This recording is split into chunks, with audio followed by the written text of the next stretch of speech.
പുറത്തോട്ട് വരുന്ന സമയത്ത് നമ്മളായിട്ട് ഇത് പറയാതിരിക്കുന്നത് അത് മോശമല്ലേ? കുറച്ച് മാസങ്ങൾക്ക് മുമ്പാണ് ഞാൻ അക്കൗണ്ടന്റ് ആയിട്ട് ഒരു വേക്കൻസി നോക്കി അന്വേഷിച്ചുകൊണ്ടിരിക്കുന്ന സമയത്ത് ഒലിവിയ ഡിസൈൻസിന്റെ കാര്യങ്ങളൊക്കെ ശ്രദ്ധയിൽപ്പെട്ടത്. അവിടെ അക്കൗണ്ടന്റ് ആയിട്ട് വർക്ക് ചെയ്യാൻ.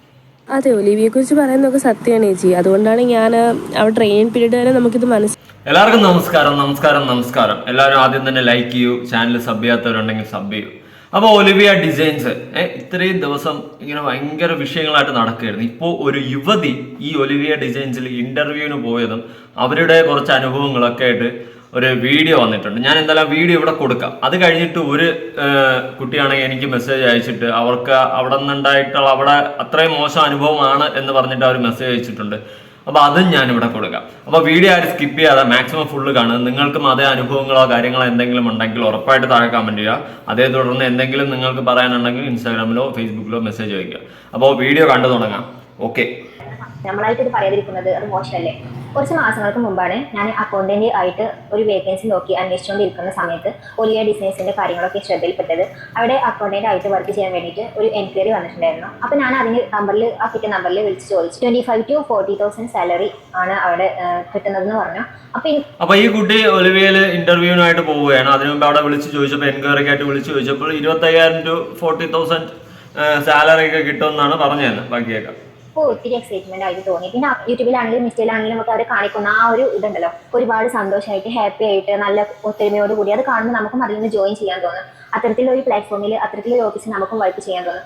എനിക്ക് ഒത്തിരി ആഗ്രഹം ഉണ്ടായിരുന്നു അവരുടെ ആ ഒരു ഓഫീസിൽ വർക്ക് ചെയ്യണമെന്ന് എനിക്കും ആഗ്രഹം ഉണ്ടായിരുന്നു. സാലറി അത്യാവശ്യം കുഴപ്പമില്ലാത്ത സാലറിയാണ്. 25,000 തൊട്ട് 40,000 വരെ ഉണ്ടല്ലോ. ഫുഡ് ആൻഡ് അക്കോമഡേഷൻ കാര്യങ്ങളൊക്കെ അവർ പറഞ്ഞത് ഫ്രീ ആണെന്നാണ് പറഞ്ഞിട്ടുണ്ടായിരുന്നത്. അതിന് ക്വാളിഫിക്കേഷൻ ഫ്രീ ആയിട്ടാണ് ഫുഡ് അക്കോമഡേഷൻ എന്നാണ് ഈ കുട്ടിയുടെ അടുത്തും പറഞ്ഞത്. എന്നിട്ട് ലാസ്റ്റ് ഘട്ടം ആയപ്പോൾ ഇപ്പോൾ കള്ളി വെളിച്ചത്തായപ്പോൾ പറയുന്നു ഫുഡ് ഫ്രീ അല്ല. അത് പണ്ടത്തെ വീഡിയോ ആണ്, വർഷങ്ങൾക്ക് മുന്നേ ഉള്ള വീഡിയോ ആണ്. അപ്പോൾ ഞാൻ എന്ത് ചെയ്ത് ഈ വർഷം ജനുവരിയിലുള്ള വീഡിയോ കൊണ്ടുവന്നപ്പോൾ അതും അതിനൊന്നും റിപ്ലൈ ഇല്ല. അവർ പറയുന്നതെന്ന് വെച്ച് കഴിഞ്ഞാൽ ഫുഡ് ഫ്രീ എന്ന് പറഞ്ഞാൽ ഞാൻ വർഷങ്ങൾക്ക് മുന്നേ പറഞ്ഞ വീഡിയോ ആണ്. മൊത്തം കള്ളി വെളിച്ചത്തായി. എന്നിട്ട് വീണ്ടും കിടന്ന് ഉരുട്ട് കളിക്കുകയാണ്. ഇന്നലെ ഒരു വീഡിയോ ന്യായീകരണമായിട്ട് വന്ന് സത്യം സീരിയസ്ലി പറയാൻ ചേച്ചി, നിങ്ങളിങ്ങനെ ചുമ്മാ പിള്ളേരെ പേടിപ്പിക്കുന്നല്ലാണ്ട് ഒന്നും നടക്കുന്നില്ല. ഞാൻ ആദ്യമേ പറഞ്ഞു ചെയ്ത തെറ്റാണെന്ന് അക്സെപ്റ്റ് ചെയ്ത് മാപ്പ് പറഞ്ഞ് മുന്നോട്ട് വാ.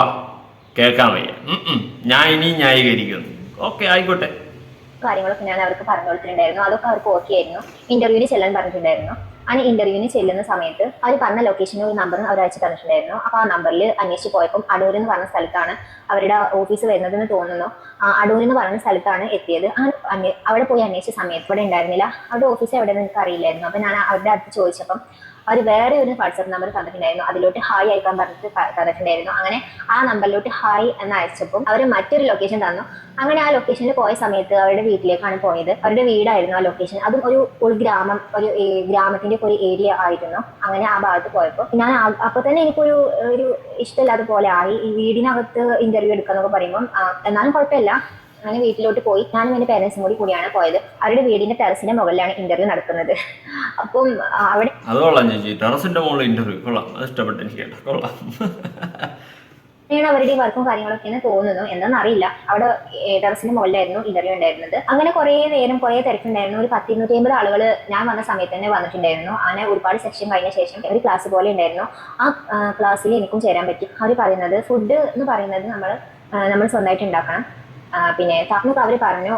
ഞാൻ മാത്രമല്ല, എനിക്ക് മുമ്പ് എൻ്റെ ഫാമിലിയിൽ നിന്ന് വേറെ 2 പേര് പോയിട്ടുണ്ടായിരുന്നു. അവരെൻ്റെ അടുത്ത് പറഞ്ഞത് അത്ര നല്ല അനുഭവം ആയിട്ടല്ല പറഞ്ഞിട്ടുണ്ടായിരുന്നത്. അവർക്ക് ഞാൻ ഇതിനെക്കുറിച്ച് കൂടുതലായിട്ട് അതിപ്പോൾ ഈ കുട്ടിയുടെ ഫാമിലിയിലുള്ളവർ മാത്രമല്ല നല്ല അനുഭവം പറയാത്ത ഒരുപാട് കുട്ടികൾ, ഒരുപാട് പേരാണ് മോശം അനുഭവമായിട്ട് ഈ ഒലിവിയ ഡിസൈൻസിൽ നിന്നുണ്ടായെന്ന് പറഞ്ഞ് മുന്നോട്ട് വന്നിട്ടുള്ളത്. ഈ പിള്ളേരൊന്നും ചുമ്മാ ഇരുന്നിട്ട് അവർക്ക് നിങ്ങളുടെ സ്ഥാപനത്തിനെ നശിപ്പിക്കണമെന്ന് പറഞ്ഞുകൊണ്ട് ആരും മുന്നോട്ട് വരുന്നതൊന്നും അല്ല. ഒരുപാട് പേർക്ക് പേടിയാ മുന്നോട്ട് വന്നിട്ട് പേരും കാര്യവും പറഞ്ഞ് മുന്നോട്ട് വരാൻ പേടിയാ. നിങ്ങൾ എന്തെങ്കിലും ചെയ്യുമോ എന്നുള്ള പേടിയാണ് ഒരുപാട് കുട്ടികൾക്കുള്ളത്. മനസ്സിലായ? ഇനിയെങ്കിലും നിങ്ങളുടെ സാധനം നിങ്ങൾ ചെയ്ത തെറ്റ് അക്സെപ്റ്റ് ചെയ്തിട്ട് ഒരു മാപ്പ് പറഞ്ഞ് അല്ലെങ്കിൽ അതിനുള്ള പരിഹാരം കണ്ടുകൊണ്ട് മുന്നോട്ട് പോവാ. അല്ലാണ്ട് ഈ പറയുന്ന അവിടെ കിടന്ന് മെഴുകാണ്ട്. ആദ്യം ചോദിച്ചിട്ടുണ്ടായിരുന്നില്ല. ചോദിക്കാണ്ടാണ് പോയത്. എൻ്റെ ഫ്രണ്ട്സുമാണ്, എൻ്റെ ഫാമിലിയിലുള്ള 2 ആളുകളുമാണ്. അവർക്ക് ചോദിച്ചപ്പോഴും അവർ പറഞ്ഞതും ഇതുപോലെ തന്നെ ഉള്ള അനുഭവമാണ്. വളരെ മോശം അനുഭവമായിട്ടാണ് അവർ പറഞ്ഞിട്ടുണ്ടായിരുന്നത്. എന്തായാലും ഞാൻ ആ ക്ലാസ്സൊക്കെ കഴിഞ്ഞ് ഇന്റർവ്യൂ അറ്റൻഡ് ചെയ്യുന്ന സമയമായി. ആ ഇന്റർവ്യൂവിന് സമയമായപ്പം ഇന്റർവ്യൂവിൽ കയറി. ഇന്റർവ്യൂ എടുക്കുന്നത് ആരാന്ന് വെച്ചാൽ ആ ചേച്ചീൻ്റെ ഹസ്ബൻഡാണ്. ക്ലാസ്സിൽ കൂടുതൽ നമ്മുടെ അണ്ണനാണ് ഇന്റർവ്യൂവിൽ പങ്കെടുക്കുന്നത്. പിന്നെ ഞാനൊരു കാര്യം ചോദിക്കട്ടെ, വേറൊരു വിഷയം എനിക്കൊരു ഡൗട്ട് അടിച്ചതാണ്. ഈ ഒരു അലിഗേഷൻസ് ഇത്രയും ആൾക്കാർ മുന്നോട്ട് വന്നത് ഒലിവിയ ഡിസൈൻസിനെതിരെയാണ് മുന്നോട്ട് വന്നത്. ഈ ഒലിവിയ ഡിസൈൻസ് എന്ന് പറയുന്ന സ്ഥാപനം ഈ പറയുന്ന സിബി അണ്ണന്റെ പേരിലല്ലേ. അണ്ണന്റെ ഒരു ഇന്റർവ്യൂ ഒരു വീഡിയോ ഇന്നേ വരെ ഞാൻ കണ്ടില്ല. അണ്ണൻ എന്തുകൊണ്ട് പ്രതികരിക്കുന്നില്ല? അണ്ണൻ എന്തുകൊണ്ടാണ് പ്രതികരിക്കാത്തത്? ടിക്ടോക്ക് വീഡിയോ ചെയ്ത് നടന്നാൽ മതിയാ. ഇത് എന്താണ് അണ്ണൻ പ്രതികരിക്കട്ടെ? അണ്ണന്റെ പേരിലല്ലേ ഈ സ്ഥാപനം. ഇതുവരെ പ്രതികരിക്കുന്നില്ല. ചേച്ചിയാണ് പ്രതികരിച്ചുകൊണ്ടിരിക്കുന്നത്. അതുകൊണ്ട് അറിയാൻ പാടാത്തോണ്ട് ഒരു ഡൗട്ട് ചോദിച്ചതാ.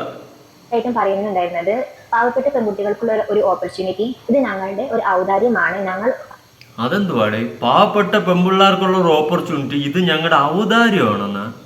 അത് എവിടെ കൊണ്ട വർത്തമാനാണത്? ഔദാര്യമാണെന്ന്? നിങ്ങൾ വലിയ ആൾക്കാരെന്നാണോ നിങ്ങളുടെ വിചാരം? പാവപ്പെട്ട പിള്ളേർക്ക് ഒരു ഔദാര്യം കൊടുത്തിട്ട് നിങ്ങൾ എന്തെന്നാണ് വിചാരം?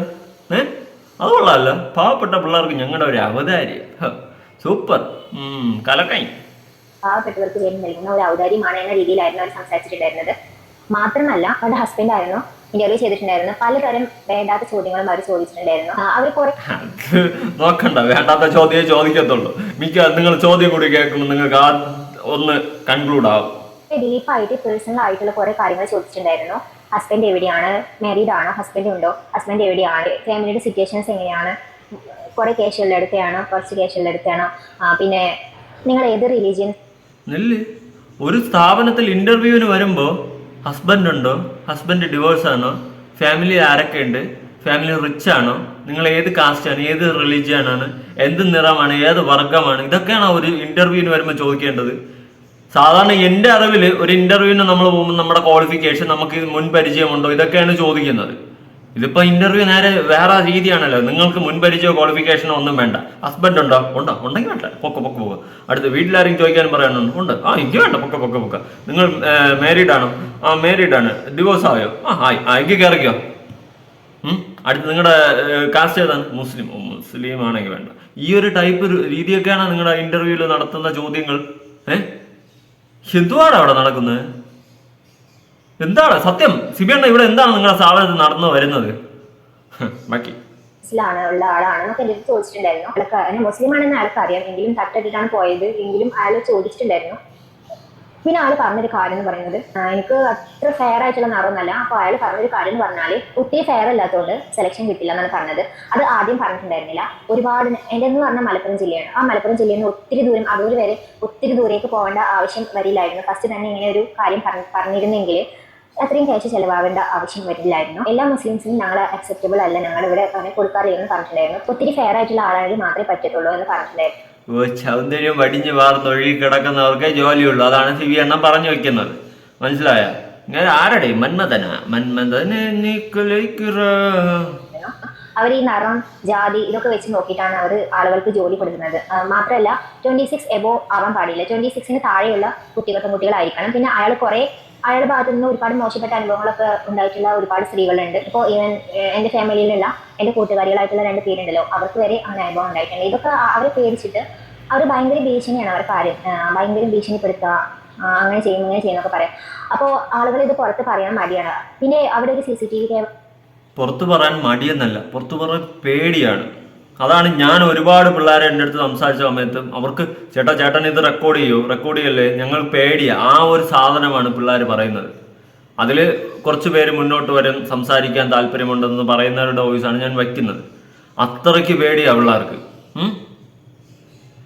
നമുക്ക് പിന്നെ ഒന്നുമില്ല, നിങ്ങൾ എന്താണെന്ന് വെച്ചാൽ ചെയ്യും, അതേ ഞാൻ പറയത്തുള്ളൂ. കാരണം നല്ല ക്ലിയർ എവിഡൻസോടെയാണ് നമ്മൾ നിൽക്കുന്നത്. മനസ്സിലായ?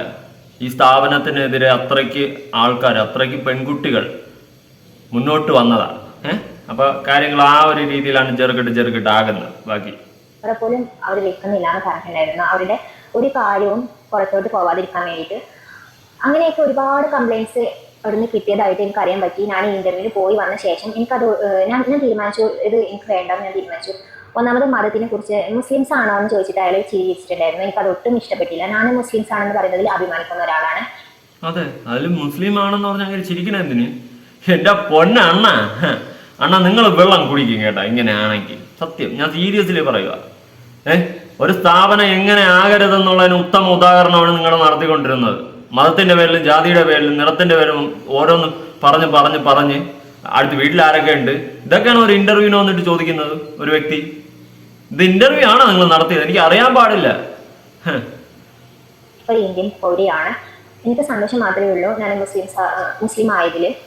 ഞാൻ മുസ്ലിം ആയത് അത്രയും പോരാത്തൊരു കാര്യമാണെന്ന് എനിക്കൊട്ടും തോന്നുന്നില്ല. അതിന്റെ പേരിൽ ഒരു ജോലി കിട്ടാതിരിക്കുകയാണെങ്കിൽ എനിക്ക് കുഴപ്പമില്ല. അങ്ങനെയാണെങ്കിൽ നമ്മുടെ നാട്ടിൽ തന്നെ അക്കൗണ്ടന്റായിട്ട് വർക്ക് ചെയ്യാൻ പറ്റുമല്ലോ. അപ്പൊ ഞാൻ വേണ്ടാന്ന് പറഞ്ഞു. എന്റെ മനസ്സിൽ വേണ്ടാന്ന് ഞാൻ ഉറപ്പിച്ചിട്ടാണ് അവിടുന്ന് പോകുന്നത്.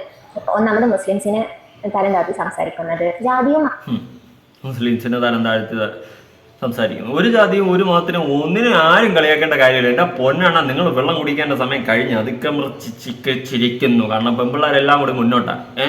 ഇനി ആരും കാല് പുറകോട്ട് ചവിട്ടാൻ താല്പര്യമില്ല. ധൈര്യമായിട്ട് ഞാൻ പറയാണ്, ധൈര്യമായിട്ട് നിങ്ങൾക്ക് ഉണ്ടായിട്ടുള്ള അനുഭവങ്ങൾ വന്ന് ഷെയർ ചെയ്യുക. അത് തന്നെ നിങ്ങൾക്ക് ചെയ്യാൻ പറ്റത്തുള്ളൂ. അതും നോക്കിയിട്ടുള്ള ഒരു ജോലി സമ്പ്രദായം അതെനിക്ക് ഒത്തിരി ഒരു വെറുപ്പുള്ള കാര്യമായിട്ട് തോന്നി. അതുകൊണ്ട് എനിക്ക് ആ ജോലി വേണ്ടാന്ന് വെച്ചിട്ടാണ് ഞാൻ പോകുന്നത്. അൽഹംദുലില്ലാ ഇപ്പൊ ഞാൻ ഹാപ്പിയാണ്. അതിനുശേഷം ഞാൻ ഒരു 2-3 ദിവസങ്ങൾക്ക് ശേഷം ഇങ്ങനെ ഒരു സ്ഥലത്ത് പോയിട്ടുണ്ടായിരുന്നു എന്നും ഇന്റർവ്യൂ കൊടുത്തിട്ടുണ്ടായിരുന്നു എന്നും ഒക്കെ ഞാൻ എൻ്റെ ഫ്രണ്ട്സിൻ്റെ അടുത്ത് പറഞ്ഞപ്പോൾ കുറച്ച് അകന്ന റിലേറ്റീവ്സ് ആണ്. അവർക്ക് 2 പേർക്കും പറഞ്ഞ സമയത്ത് അവർ പറഞ്ഞു ഇങ്ങനെയാണ് ഞങ്ങൾ എവിടെയാണ് വർക്ക് ചെയ്യുന്നത്, ഞങ്ങളുടെ അനുഭവം ഇങ്ങനെയൊക്കെയാണെന്ന് പറഞ്ഞിട്ട് അവർ പറഞ്ഞിട്ടുണ്ടായിരുന്നു. അപ്പോൾ ഞാൻ എടുത്തത് നല്ലൊരു തീരുമാനമാണെന്ന് എനിക്ക് പിന്നീട് തോന്നി. ഇതിന്റെ സത്യാവസ്ഥ എന്താണെന്ന് എനിക്കറിയില്ല. എനിക്കുണ്ടായ കാര്യങ്ങളാണ് ഞാൻ പറഞ്ഞത്.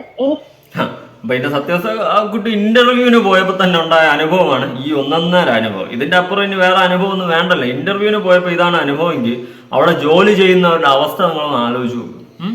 ഇന്റർവ്യൂവിന് പോയ ഒരു കുട്ടിക്ക് ഒരു ദിവസത്തിലുണ്ടായ ഒരു അനുഭവമാണ് ഈ ഷെയർ ചെയ്തിട്ടുള്ള ആ കുട്ടി.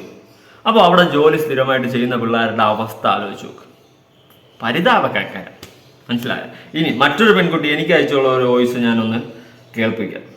അതെ, ഒലിവിയെ കുറിച്ച് പറയുന്നതൊക്കെ സത്യമാണ് ചേച്ചി. അതുകൊണ്ടാണ് ഞാൻ അവിടെ ട്രെയിനിങ് പീരീഡ് വരെ നമുക്കിത് മനസ്സിലായി. അതുകൊണ്ടാണ് നമ്മളത് പെട്ടെന്ന് തന്നെ അങ്ങ് ഇറങ്ങാൻ കാരണം. ഒലിവിയെ കുറിച്ചിട്ട് പറയുന്നത് സത്യമാണ്. അത് വേറൊരു കുട്ടി എനിക്ക് ഫോർവേഡ് ചെയ്ത് തന്നെയാണ്. ആ കുട്ടിയുടെ അടുത്ത് ആ കുട്ടിയുടെ ഫ്രണ്ട് ഷെയർ ചെയ്ത കാര്യം മനസ്സിലായ? ഇതാണ് സത്യം. അതുകൊണ്ടാണ് ട്രെയിനിങ് പീരീഡ് കഴിഞ്ഞപ്പോൾ അവർ ഇറങ്ങിയതെന്ന്. എത്ര പിള്ളേരടാ ഇറങ്ങിപ്പോയത്. ഞാൻ അവിടുത്തെ ജോലി ട്രെയിനിങ് പീരീഡ് തന്നെ നിർത്തിയായിരുന്നു. പിന്നെ പോയിട്ടൊന്നുമില്ല. അവിടെ ലുക്കും കാര്യങ്ങളൊക്കെ മെയിനായിട്ട് വരുന്നത് എന്താ പറയുക, കുറച്ച് കറുത്ത ആൾക്കാരെ എടുക്കത്തില്ല, മുസ്ലിംസിനെ എടുക്കത്തില്ല. അവിടെ ജാതി, കാസ്റ്റ് എന്നീ ഐറ്റംസൊക്കെ നോക്കിയിട്ട് അവിടെ കൂടുതൽ ആൾക്കാരെ എടുക്കുന്നുണ്ട്. ഹിന്ദുക്കളിലാണെങ്കിൽ ഈഴവർ, അങ്ങനെയുള്ള കുറച്ച് കാസ്റ്റ് ഉണ്ട്, അവരൊന്നും എടുക്കത്തില്ല. അങ്ങനെയൊക്കെ അവർ. എൻ്റെ പൊന്നു മക്കളെ, അവസ്ഥ കണ്ടല്ല. ആൾക്കാർക്കൊക്കെ 100 നാവ ഒലിവിയെ പറ്റിയിട്ട്. ഞാൻ ഒന്നും പറയണില്ല. നിങ്ങളുടെ അഭിപ്രായങ്ങൾ കമൻറ്റ് ചെയ്യും. ഇനിയും ഒരുപാട് പെൺകുട്ടികൾ മുന്നോട്ട് വരാനുണ്ട്. നിങ്ങൾ ധൈര്യപൂർവ്വം മുന്നോട്ട് വരണമെന്നാണ് ഞാൻ പറയുന്നത്. മനസ്സിലായി? ഇനി ഒരു പെൺകുട്ടികൾക്കും നിങ്ങളുടെ വീട്ടിലുള്ള നാളെ നിങ്ങളുടെ മക്കൾക്കോ ഒരു പെൺകുട്ടികൾക്കും ഒരു സ്ഥാപനത്തിൽ നിന്നും ഇതുപോലത്തെ അനുഭവം ഉണ്ടാകാൻ പാടില്ല. മനസ്സിലായി? എന്തായാലും നിങ്ങളുടെ അഭിപ്രായങ്ങളും കാര്യങ്ങളും ഉറപ്പായിട്ട് താഴെ കമൻറ്റ്. പുതിയൊരു വീഡിയോ ഇടണം. ബൈ.